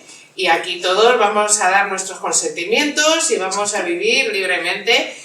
Hay ese pozo que sale y que se revela y tal, y ese precisamente es el de los memes, claro. Y el de los tweets, y el Tú imagínate que a ti te han enseñado que tú tienes el derecho, por ejemplo, de decirle a cualquier tía lo que te dé la gana. Y que tú tienes el derecho de que si a ti te apetece, ella tiene que consentir. ¿Tú por qué vas a renunciar a eso? Pues todo eso se ha mantenido hasta hoy, y hoy tenemos este tipo de comentarios que en realidad lo que están mostrando es que ese machismo sigue súper vivo entre nosotras. Que está un poquito... ¿Quién no ha dicho de una chica en una ciudad? Es que es una puta, porque se va con todo. ¿Quién nos lo ha dicho? Sí. Y ellos son los más guays. Y también, o sea, ¿no? El insulto, lo que decía ella, el insulto claro. De su hija es puta, roja, republicana. Algo que puta siempre está ahí. Que un poco lo que tú dices, algo que se mantiene hoy en día es que el hombre siempre es el que tiene que dar el primer paso, la iniciativa, claro. ¿No? Porque claro, nosotras pues no tenemos iniciativa, ¿no? Es que si no tenemos ese primer paso, si tienes la iniciativa, eres una puta. Claro, sí. Claro. Lo cual anula también nuestras capacidades incluso biológicas o sexuales, o sea, nos convierte en personas asexuadas, no tenemos... Sí. Es que no tenemos deseo. No tenemos deseo, no tenemos nada más que amar a los hijos y producir hijos. Eso es. Que subyace también dentro del machismo. Hijos que te digan tu libro. De tal manera sí que es muy preocupante esa revuelta masculina, que no es revuelta solo masculina, que yo estoy viendo Twitter, mujeres que dices, madre de Dios, es revuelta machista, ¿no? Es revuelta machista, pero es una revuelta que el problema tiene es que antes las mujeres no tenían muchas salidas, como hemos hablado ahora. ¿Qué pasa ahora? Que es que han estado acojonaicos y ahora salen con todo, pero a lo bruto. Y el problema es que va a ser más encarnizado, porque claro, nosotras no estamos dispuestas a dar pasos atrás. El problema son nuestras hijas, nuestras sobrinas, que si no las hemos formado y hemos dado por hecho que lo que nosotras teníamos de los 80 para acá, o lo que habíamos ganado, era, pues eso, imposible que volviera para atrás. A ver cómo hacemos ahora para convencer a todas las jóvenes de que tienen ese derecho, y a los hijos. Claro, yo mis hijos creo que en ese sentido no les estoy educando mal. Creo que tenemos más responsabilidad con las madres hijos. que tenemos hijos. Sí. Porque tenemos que educarles en un mundo nuevo y eso es mucho más. Sí. Y es difícil porque cómo van a un instituto siendo los guays como lo han sido sus padres de los 80 y los 90, cuando otros les pueden decir lo que eres es un marica o eres un calzonazo, efectivamente, porque es muy difícil a esas edades. Y a todas, porque otra cosa que se está revisitando es el tema de la masculinidad, porque efectivamente, o sea, el prototipo de la masculinidad es ese. Los hombres no lloran. Tienes que entrarle, etcétera, y pégate, si viene el otro y te dice no sé qué, tú le partes la cara, y luego preguntas, ¿sabes? O sea, todo ese rollo que si tú no lo haces como varón, eres el raro, sí. Claro, eres raro, no eres un hombre de verdad. Yo solo tenía un episodio en casa, muy breve. Estaban todos en la habitación de mi hijo el mayor viendo por Instagram, y era el año que se empezaron a llevar los shorts, que no eran shorts, eran un tanga vaquero. Sí. Entonces se veían unos culicos muy lindos y tal. Pues yo digo, joder, ojalá hubiera podido yo en mi época con el calor, tal. Bueno, y estaban, mira esta, qué guarra, mira esta, qué zorrón. Entré, pero como una exhalación, había 5 en una habitación súper pequeña, y dije, como vuelva hoy a ninguno de vosotros referirse a una mujer que está poniéndose la ropa que le sale del chocho, en esta casa no volvéis a entrar. Y tú, que eres de esta casa, mamá, yo no he dicho nada. Desde luego, un par de ellos les he perdido la pista, pero los demás creo que y tan mal. Solo esa vez tuve que llamarle la atención, luego el resto habrán hecho lo que les dé la gana, pero aunque nada más sea una vez hay que decírselo. Claro. Sí. No sé si de mala hostia, de menos mala hostia, hablándolo. Es que habéis partíais antes habéis dicho que teníais que educar a las hijas y a las sobrinas, ¿no? No sé, digo los sobrinos también. También a todos. De hecho, yo tengo 2 hijos y me siento con una responsabilidad enorme, muchísimo más que si hubiera tenido 2 hijas. Porque es que tengo que deconstruir. Sí, es verdad. Vienen construidos y hay que construirles. No bien construidos, es que les van construyendo en el entorno. O sea, yo tengo un hijo que ahora tiene 17 años. Entonces, y además es que lo vas viendo, cuando era pequeñín, o sea, el crío pues jugaba con cocinitas, igual que con coches, y le regalamos un muñequito tipo Nenuco y lo cunaba tan feliz. Cuando ya pasó a la primaria, ya dejó todo eso. Todo, pumba. Y entonces ya se puso, ¿sabes? O sea, y ya ibas viendo, ibas viendo a él y a sus amigos cómo iban evolucionando, ¿no? Y entonces se iban poniendo gallitos y se iban tal. Los grupos se retroalimentan, en fin, lo que ven en la tele, en las series, los reggaetones, los no sé qué, los no sé cuántos, todo esto. Entonces, efectivamente, yo me siento súper responsable porque tengo un hijo varón. En los colegios públicos se trata de que no sea así, pero la estructura de los patios. A ver, ¿qué espacio ocupan los niños? Todo el patio.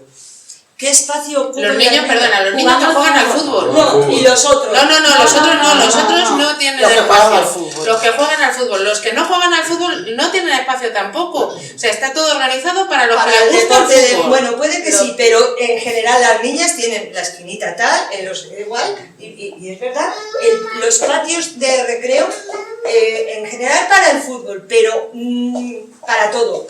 Ellos lo ocupan todo. Ellas las esquinitas. Sí, y los que no les gustan el fútbol, también las esquinitas. Sí, o sea, porque si eres chico y no te gusta el fútbol, ya eres raro. Sí. Es verdad también. Es lo que dice él, es que hay que educar a todos. A todos. En la igualdad, nada más en la igualdad. En la igualdad, en ser libres. O sea, yo lo que le digo a mi hijo es que lo que pretendo con todos los rollos que le suelto es que sea libre. Manolo. Lo que están pidiendo Mercedes hace rato. Es que no vemos nada. Es que estaba con foco y no veo nada. Cierra la luz. Sí. Estamos de lumbra. La enredadera es así. Sobre lo que estabais comentando, además de las ausencias que hay en el currículum educativo y las ausencias que se producen en casa, en el Consejo de Estudiantes, cuando creamos, por ejemplo, la vocalidad de feminismo aquí en la universidad, uno de los problemas que detectábamos dentro de la universidad, de las chicas que vienen a estudiar a la universidad, es que ya no hay espacios feminizados propiamente dichos para mujeres. Por ejemplo, posiblemente nuestras abuelas estaban más politizadas o hablaban más de política o construían más entre ellas sobre este tipo de temas que estamos hablando cuando estaban haciendo las parteras del pueblo, cuando estaban haciendo textos de parto, cuando iban a lavar o cuando estaban entre ellas socializando. Ahora mismo, con la intrusión que hay la forma de socializar que hay, la intrusión que hay a través de redes sociales, teléfonos móviles, es otra forma de socializar donde el individuo como tal dentro de la universidad o lo que es la mujer está mucho más distanciada a la hora de crear vínculos y de crear este tipo de espacios donde hablar de ciertos temas, politizarse, organizarse. Y lo que hablábamos mucho desde el Consejo de Estudiantes, que no solo hay que crear en el currículum educativo esos espacios o esos temas para formar a los jóvenes, sino también hay que fomentar que se creen ese tipo de espacios en las universidades, en los colegios, en los centros de trabajo, para que las mujeres se puedan reunir de alguna manera. También en la plataforma 8M de Badajoz tenemos tan importante hacer talleres como este tipo de charlas de formación, como talleres de cualquier tipo de cosas, o de construir, hablar, de costura, de cocina, simplemente por el hecho de poder reunir a mujeres que no van a venir... O de robótica, de cualquier tipo de cosas. Pero es que viene muchísimo más a ese tipo de talleres, sobre todo la gente mayor, porque la gente joven no vamos a reunir. Pero entonces los hombres tampoco van a los de cocina. Por favor. Pero vienen, sí, si tú sabes el tema que es. Mira, no sé. creo que te entiendo lo que quieres mayores. decir y nos pasó a nosotras. Esto fue gracias a que existía en Telegram un chat donde acabamos siendo como 2.800 mujeres periodistas de todo el país. Era la primera vez que hablábamos unas con otras, que hicimos un manifiesto y contamos cómo a lo mejor te decían, bueno, si me la chupas acabas siendo presentadora. Llegamos a contar unas barbaridades que nos habían pasado un poco a todas y demás. desde que cobramos menos, desde que cuando tienes hijos te vas a tu puñetera casa. Ya te digo que si quieres, hay muchos egos en nuestra profesión y a lo mejor a cambio de determinados tipos de favores consigues avanzar dentro de una redacción, una televisión, no sé qué, muchísimas de nuestras reivindicaciones. Y el problema es que nunca habíamos estado unidas, nunca, jamás, éramos enemigas dentro de una redacción. No le decías a una compañera, cúbreme que se me ha puesto el niño malo. Si esta se le pone el niño malo, me quedo yo de fija o me renuevan a mí, o sea, todo el rato así, en nuestra profesión. Y fue la primera vez que se hizo un espacio común de mujeres periodistas, con un poco apartado, un rato apartados los egos. Luego a la Ana Rosa no la hemos vuelto a ver por allí, algunas de ellas no tal. Pero fue increíble. Eso también es lo que puede estar pasando, pero ya te digo que los espacios no sean de cocina, por favor. Sí, pero de cocina que sean eso se ha entendido mal por la temática que elegimos. Yo sí lo he entendido. Pepa o Juana, yo también te he entendido, que tiene 60 años o que tiene 68 años, y de San Roque de San Fernando no nos va a venir a otro tipo de taller, pero si hacemos este taller lo vamos a enganchar para el resto de cosas que hagamos en su barrio. Y es un poco ahí sí te entiendo. Pero por ejemplo, en la universidad para las jóvenes, no, por supuesto. Esos mixtos, como poner una lavadora, que no se enteran, pueden ser ingenieros, pero la lavadora... Pero se puede. Bueno, yo ahí discrepo porque... Yo con los que me encontré... Tengo marido e hijo que ponen lavadoras, ahí discrepo, pero claro que su madre se encargó de que pusieran lavadoras y nosotros entramos a hablar... El problema es eso, ¿de dónde venimos? Pero más de dónde venimos. Yo veo lo que dices tú más o menos de la despersonalización, ¿no? O sea, el individualismo que va creciendo y efectivamente hace falta crear espacios de debate y redes. Que se pueden crear en redes y tal, pero que yo creo que es mucho más positivo crearlos físicos.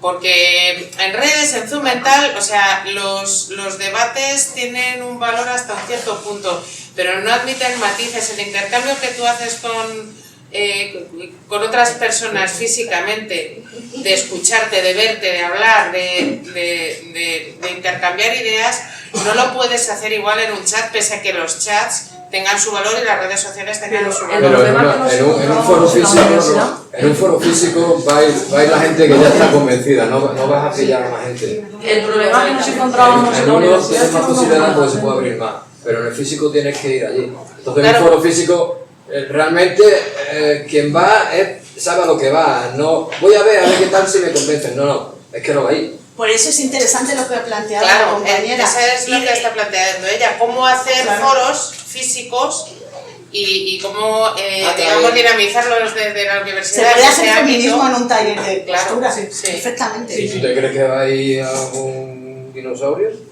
Claro que sí. Tú planteas un taller de costura y por debajo les metes... Bueno, no, hacemos un taller de albañilería, de macho, con el mono, el casco, el martillo y el cemento. Y ahí yo dirigí y presenté un programa de bricolaje porque a mí me gusta más una radial y un taladro con un lapicero. Si yo he podido, pueden muchas más, solo que a lo mejor ni las han dejado tocarlo en casa porque mi hermano y mi padre me dijeron, no te queremos dejar la radial, que te va a pasar algo. Y digo, ¿meto una leche? O sea, porque me va a pasar a mí algo con la radial. Entiendo lo que dice. Yo también, pero que no sea de costura, o sea, que... Pero es a la hora de movilizar y enganchar gente con la plataforma en los distintos barrios. Hay edades a las que no se llega con otro tipo de talleres. Nos cuesta mucho enganchar ese tipo de personas en Badajoz, en barrios concretos. En la universidad, por supuesto, no. En la universidad traemos sus charlas, traemos profesores, yo he estudiado ciencias, se hace debate sobre distintas carreras y también lo que comentaba. Puedes traer a Margarita Salas, como hemos traído a la Facultad de Ciencias en Badajoz, y te van a ir 20 estudiantes de biología, no te van más. Eso sí, retransmite la charla. Bueno, y lo bueno que tiene ese tipo de experiencias también es que vuelven a reconstruir redes de personas que se han perdido muchísimo. O sea, ahora en los barrios están despersonalizados, no conoces a quien vive al lado tal, y a la hora, en la pandemia se ha visto, a la hora de pedir ayuda, a la hora de encontrar un sostén, gente que te apoye y tal, pues no hay. Entonces ese tipo de actividades está muy bien. que luego estas señoras se venían a los piquetes de la huelga del 8M, o sea, que son personas que luego las vas enganchando y se van politizando. Bueno, es que es de construir toda una educación, lo que hablábamos antes de que hay que educar a chicos y a chicas, es que hay que deconstruir a hombres y a mujeres. Nosotras mismas nos hemos tenido que deconstruir en muchos aspectos porque la educación que hemos recibido ha sido muy machista en muchos aspectos. Y eres una madre súper joven que sigue ahí, vamos, súper joven, quiero decir que... Y hay veces que la escucho, por ejemplo, con mi hija de 16 años, y digo, mamá, por favor, o sea, que estamos en el siglo XXI. Claro, pero ya teníamos una educación, nosotros la de nuestra poco de orden que llevamos. Sí, pero levantando la mano. Que yo creo que los espacios de socialización físicos son fundamentales. Y esto es un ejemplo. Y esto es un ejemplo. Porque generan sinergias y redes que de otro modo no las generas. Sin despreciar por eso las redes sociales. Lo que pasa es que las redes sociales son lo que son.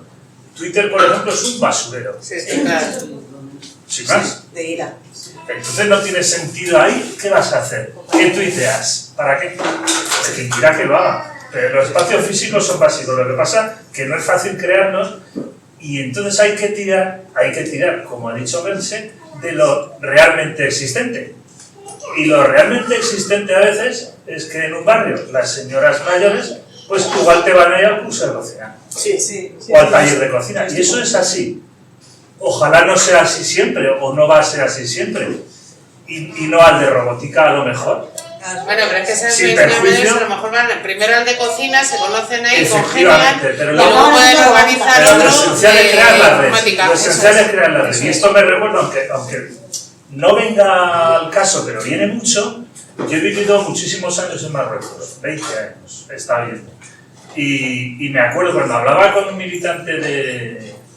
militante de izquierdas de ahí, que me decía, es que nos hemos equivocado de medio a medio. Le hablábamos a la gente de fuera. Aquí el espacio de socialización era el lavadero y la mezquita. Era el lavadero y la mezquita. Y ahí es donde estamos yendo.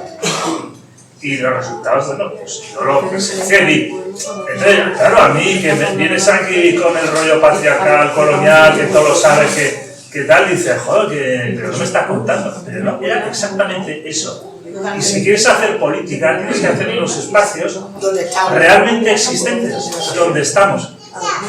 Y no es del todo cierto, el hecho de que vayamos siempre los mismos a las mismas cosas, porque para eso está el ingenio.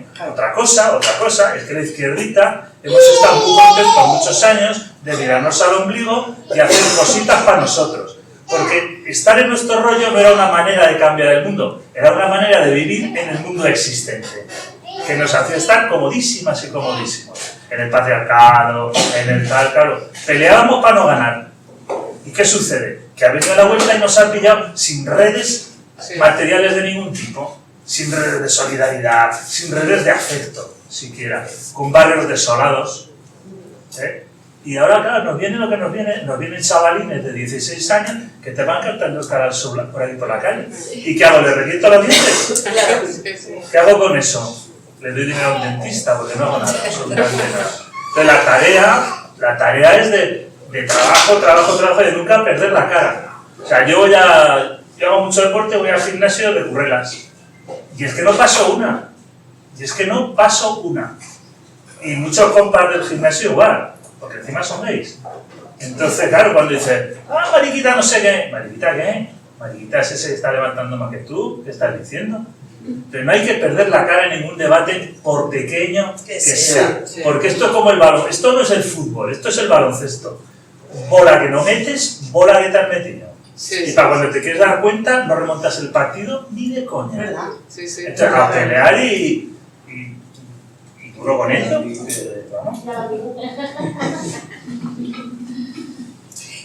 Claro, ¿alguna pregunta? Un beso primero, claro. Somos Engracia y Antonio. ¡Ay, hola! Pasa que nos vemos. Simplemente, claro, Reina, me da la sensación de que el mundo de la sociedad civil simplemente ha copiado el mundo de dualización que existe en nuestra política.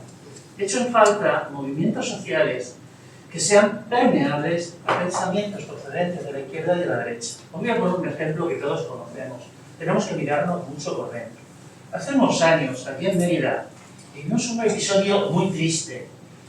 Un grupo relacionado con el alcalde, a través, es una circunstancia un poco complicada, pero básicamente era el hermano del alcalde, era una presentadora de Telemérida, era un periodista que hoy es del Mundo, y salieron a la luz una serie de vídeos de carácter sexual, y aquí en Mérida se vivió con muchísima mofa, y yo también lo vi, y yo me reí.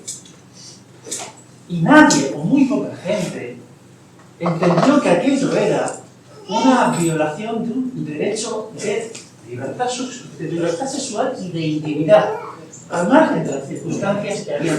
Pero como eran personajes de derecha, vinculados entonces a Pedro Acero, al alcalde de derecha, no se vivió desde una mentalidad de intentar verificar dónde estaba el delito. El delito era un delito contra la intimidad de esas personas. Y tuvo que venir la UPO de la Guardia Civil para poner las cosas en su sitio. Mirad, quienes lo hicieron tenían que había un problema con el ayuntamiento porque no les habían pagado un trabajo informático que hicieron para efectivamente expandir la imagen de la ciudad. Ese grupo tenía que haber ido a los tribunales para exigir la deuda que el ayuntamiento de Mérida mantenía con él, pero jamás de los jamases tenía que haber sacado aquellos vídeos de carácter sexual que atacaban la dignidad de esas personas de derecha. Estoy pensando ahora también en el caso, y siempre con la presunción de inocencia por bandera de lo que está pasando en Valencia. Sí, está bien. No os olvidéis que es una fiscal progresista la que está investigando el caso que vincula a la ex vicepresidenta de Valencia. ¿A dónde quiero llegar? He hecho en falta, y ya voy para 61 años, que para mí una pérdida de nuestra sociedad civil, del músculo de la sociedad civil, es que hemos copiado mucho los modelos políticos de dualización y los hemos trasladado a los movimientos sociales. Y no los veo, y los busco. No os podéis imaginar dónde busco espacios donde gente de derecha y de izquierda, como pasa en Alemania, donde en Alemania los verdes, hay gente procedente de la democracia cristiana, de la izquierda alemana y de los socialdemócratas. Y ellos son capaces incluso, desde los verdes, de replantearse, fijaros lo que voy a decir, que a lo mejor durante unos meses tenemos que volver al carbón, que sería un planteamiento absolutamente de derechas. Entonces, simplemente quiero decir eso, ¿no? Que he hecho en falta movimientos sociales, sociedad civil, con capacidad permeable. No lo veo, los busco y no lo veo, y me siento huérfano. Porque yo creo que muchas veces compramos eslóganes y compramos, las tertulias yo creo que han hecho mucho mal. Compramos eslóganes y no compramos razonamientos y no compramos realidades. Entonces yo creo que hay determinadas cuestiones que son de interés de todo el mundo, transversal. Por ejemplo, el feminismo yo creo que es una cuestión de interés de todos y de todas. O sea, porque es que es igualdad y son derechos, etcétera. Y no se puede y no se debe asociar, no es una ideología, como dicen algunos, no es una ideología, es política, claro que es política, pero no es asociable a una ideología concreta, aunque haya partidos, movimientos y tal que lo hayan defendido más históricamente. Pero machismo ha habido de todos los colores, de todas las clases sociales, etc. Esto es cierto. Pero yo creo que esa polarización lo que hace es dividir a la gente. Y lo hace aposta. Y lo hace aposta. Pero ojo con el fin de la ideología. Ojo, no, claro, porque es el principal argumento del fascismo. Sí. Ojo con eso. Por supuesto, también. y denigrar la política, y todos los políticos son malos, y todo eso es el típico argumento para acabar con las democracias parlamentarias. Siempre ha sido así, desde los años 20. O sea, lo de todos los políticos son iguales, todos los políticos son malos, entonces vamos a acabar con las democracias parlamentarias y lo que nos hace falta es un buen dictador. Eso desde los años 20 del siglo XX. Es así. Pero que no tomemos conciencia de lo que nos interesa como personas, como ciudadanía, y compremos eslóganes sin razonarlo, creo que también es un mal de nuestra sociedad. Y que, sí, y que eso es cada vez precisamente... pensar menos. Claro, y que eso es precisamente lo que estábamos hablando un poco de por qué las mentiras y por qué los bulos y por qué este tipo de cosas calan tanto, porque nos hemos acostumbrado a no rebatir nada. A no rebatir nada, o sea, vivimos en burbujas virtuales. Que eso es cierto, o sea, está estudiado, o sea, por las propias redes sociales, los algoritmos y tal, recibimos los mensajes que tienden a que hemos buscado y que tienden a consolidar las ideas preconcebidas que ya teníamos. Es que, por ejemplo, que estás hablando ahora del feminismo, mucha gente, hombres y mujeres, creen hoy en día, en 2022, que el feminismo va en contra de los hombres. Claro, es absurdo. Creen que es una política de atacar al hombre, cuando es completamente mentira. La historia de yo no soy... O sea, yo tengo un marido. Feminista ni machista, estoy por la igualdad. Claro, eso es falso, es una falacia. Soy igualitario. Claro, pero yo estoy casada, yo no quiero quitarle derechos a mi marido, no quiero hacerle mal a mi marido. Además, a mí sí me preocupa un poco el discurso ese de la ambivalencia. Sí. Creo que no es bueno tampoco no posicionarse. O sea, jugar bailar entre dos aguas. No, pero no posicionarte, tener pensamiento crítico. Sí, claro, pensamiento crítico. Efectivamente, en el caso que decía Antonio, si tú ves un vídeo de un vídeo de una de una escena íntima sí, esa de una historia persona. la recuerdas tú posiblemente estando aquí. Esa historia la publicó Interview, se hizo famosísima. Fue un robo de unas fotografías de contenido sexual en las que se veía a las mujeres, como sucede siempre, pero no se veía a los hombres, al hombre que participaba. Y salían dos mujeres fueron lapidadas en la plaza pública, ¿comprendes? Sí. O sea, esas dos mujeres fueron lapidadas en la plaza pública, el hombre evidentemente no, como siempre sucede. Claro. Las dos mujeres fueron lapidadas en la plaza pública hasta el punto de que una de ellas incluso tuvo que marcharse para intentar seguir continuando en su vida. Me quiero sonar, pero no estaba yo aquí. Es que yo entiendo muy bien.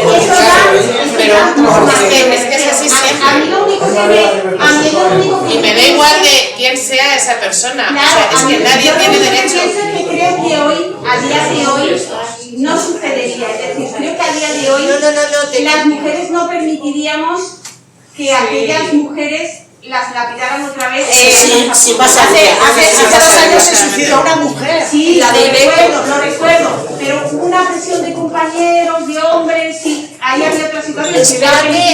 La serie Intimidad, que ahora está tan de moda y que todo el mundo está viendo. La serie que está poniendo. Mira, en mi trabajo si va a entrar un hombre, todo el mundo pregunta ¿qué titulación tiene? ¿De dónde viene? ¿De qué empresa viene? Y ella se está casando. No, está buena. Ah, claro, esa es otra. Eso sigue siendo así. Tengo malas noticias. No, buenísimo. Bueno, aquí 2 horas. Ya vamos a hacer la chaca y podemos trasladar la tertulia a una tertulia. Al bar. Yo solo quiero decir que, para cerrar un poquito, pasamos al ámbito ya distendido, que sería la terracita exterior, que muchísimas gracias a vosotros. Muchas gracias, que han traído libros, que son 20 euros, ahí los tenéis disponibles. 19. 19. Sí. Ya no hay tirarme, está. Sí, está dando. Que Maillo, ¿qué tenemos el miércoles? Pues el miércoles van a venir de 3 migrantes marroquíes a hablarnos de lo que supone ser migrante hoy en día. Tenemos una charla sobre migración el miércoles con 3 actores y protagonistas del Macarena. Y bueno, que ya sabéis lo que pasa aquí, que ahora nos levantamos, nos vamos a comer eso que huele, que es un queso que hay de torrejoncillos. Yo voy a dar besos. Y a disfrutar.